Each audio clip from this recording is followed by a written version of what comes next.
Hi, welcome to Fix. My name is Felicia. In today's video, I'll be sharing with you on how to create group chat on Character.AI. So the first thing you have to do is to launch your Character.AI on your device. The next is to click on the plus icon here. So right here, you're going to see the group chat icon. Just click on it.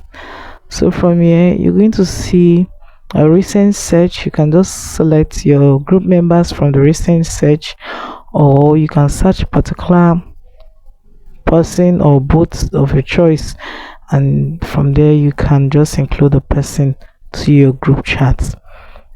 Just select, you can just add the person to your group chat.